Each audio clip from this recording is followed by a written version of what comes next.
Halo dan selamat datang ke video pertama dari kampungku dan area sekitarnya di mana kami akan tinggal selama 4 hari. Ayo istirahat dan menikmati keindahan alam bersama ketika aku berbagi cerita dari masa kecilku.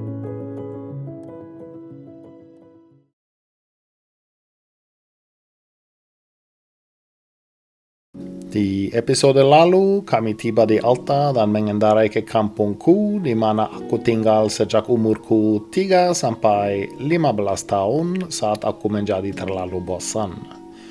Setelah itu, aku pindah ke kota Trondheim yang ada di tengah Norwegia dan nanti ke Oslo yang adalah ibu kota Norwegia. Pada tahun 2018, mamaku menjual rumah kami dan pindah ke dekat Oslo, tapi kami masih punya satu rumah liburan yang mamaku merewasi dari pamanku. Kami jarang di sana, jadi sisa waktu rumahnya disewakan di Airbnb. Aku mau menunjukkanmu rumah kami, tapi harus menggunakan foto dari Airbnb karena aku lupa saat kami tiba dan ada masalah dengan listrik. Sebenarnya itu sedikit menakutkan karena ada cerita hantu berkaitan dengan rumah itu, walaupun itu 35 tahun lalu. Ceritanya bahwa ada kursi goyang yang bergerak sendiri.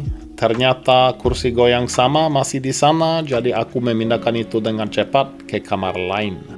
Apakah kamu cukup berani untuk tinggal di rumah seperti itu? Bisa jawab di kolom komentar ya. Atau menyewa rumahnya melalui Airbnb.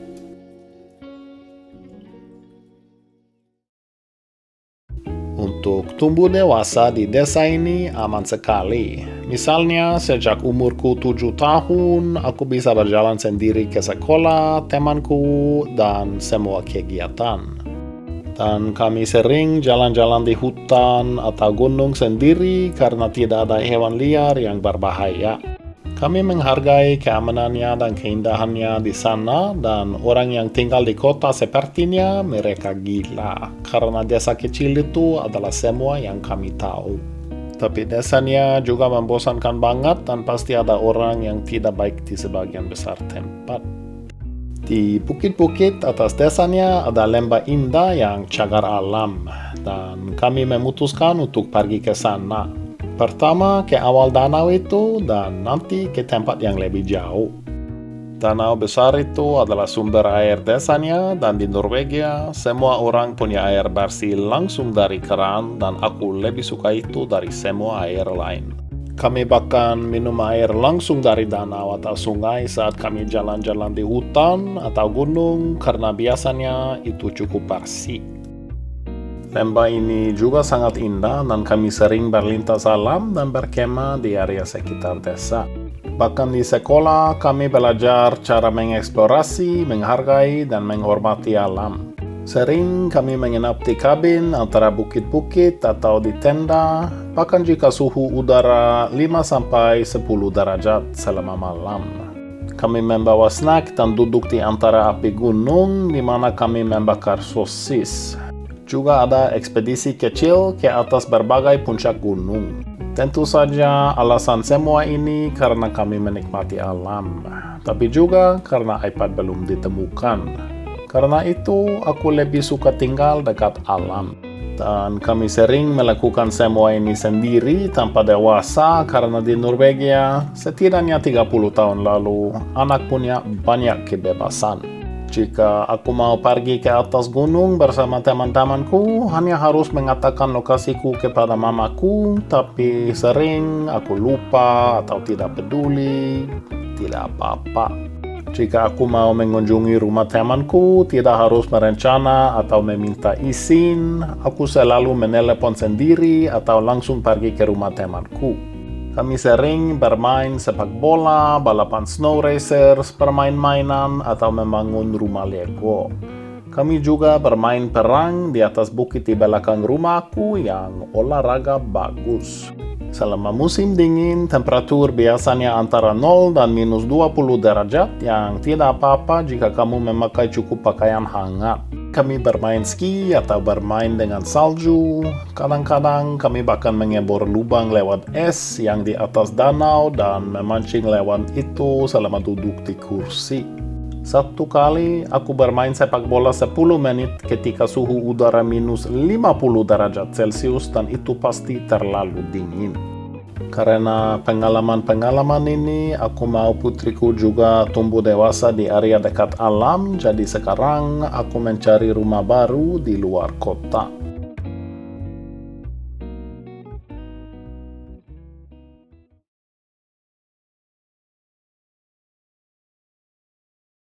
Hari ini kami pergi ke arah berlawanan dari Alta lewat terowongan ke Stursanes yang adalah desa yang bahkan lebih kecil daripada Talvik.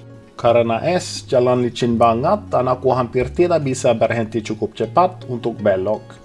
Sekarang kami sudah mengendarai jalan baru, tapi ini jalan lama yang lebih panjang karena rute itu mengelilingi gunung. Jalan baru sedikit kontroversial karena terowongan digali lewat gunung yang suci untuk orang Sami dan kamu bisa melihat itu di sisi kanan. Sebenarnya nanti aku akan menunjukkanmu gambar lama dari atas sana. Aku tidak ke Stursanes sejak tahun 2017, tapi walaupun di masa lalu ada toko swalayan dan pompa bensin di sini, sekarang pemilik baru punya peternakan alpaka. Peternakan alpaka sangat biasa di Norwegia dan sangat populer. Keduanya sebagai kebun binatang dan karena pemilik bisa menghasilkan wol alpaka, mungkin juga daging alpaka, tapi aku tidak tahu. Yang penting bahwa mereka lucu banget.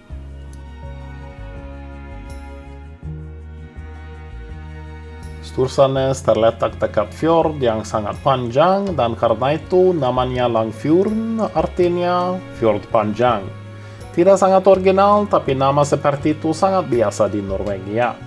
Jika kamu bingung apa fjord itu, fjord adalah laut antara gunung, khususnya yang dibuat oleh gletser jutaan tahun lalu dan di Norwegia pasti ada cukup. Masih ada kira-kira 2.500 gletser di Norwegia dan sebenarnya bahkan ada satu gletser di episode selanjutnya, tapi di zaman sekarang mereka mencair dengan cepat karena pemanasan global. Setelah Stursanes, kami pergi ke desa kecil lain namanya Toften. Toften adalah tempat yang sesuai untuk melihat aurora karena ada pemandangan luas dan kurang gunung yang blok langit. Di masa lalu, kami sering ke sini untuk mencari batu mulus, memetik buah beri, pergi ke pantai atau pulau yang muncul di sisi kanan sekarang. Sebenarnya, selama air surut, pantai tersebut berfungsi sebagai jembatan ke pulau, dan selama air pasang, pantai itu ada di bawah laut, jadi harus kembali sebelum itu atau akan terpaksa berenang. Dan untuk berenang di laut di Norwegia dingin, bahkan selama musim panas. Tapi setelah beberapa detik, kulitmu menaikkan aliran darahnya, jadi kamu merasa lebih hangat. Ada banyak orang yang suka itu dan bahkan istriku bisa jika suhu cukup tinggi. Bahkan ada orang yang suka berenang selama musim dingin yang biasanya tidak berbahaya jika hanya waktu singkat dan langsung kembali ke sauna atau bak mandi air panas.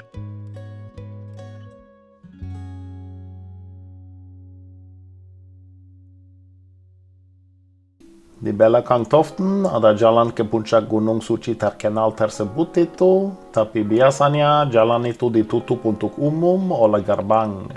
Jadi kamu harus bersepeda atau mendaki gunung.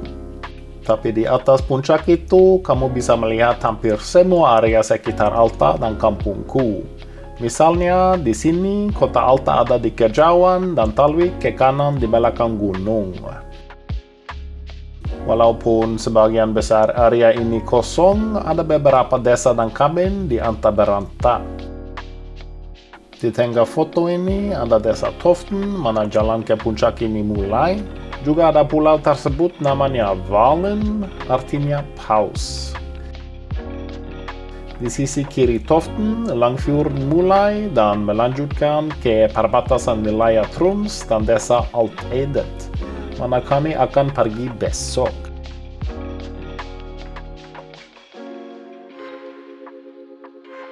Episode selanjutnya kami akan pergi ke Langfjordbotn, Alt-Eidet, Jökulfjord, hutan, dan Storsandes lagi untuk mencari aurora.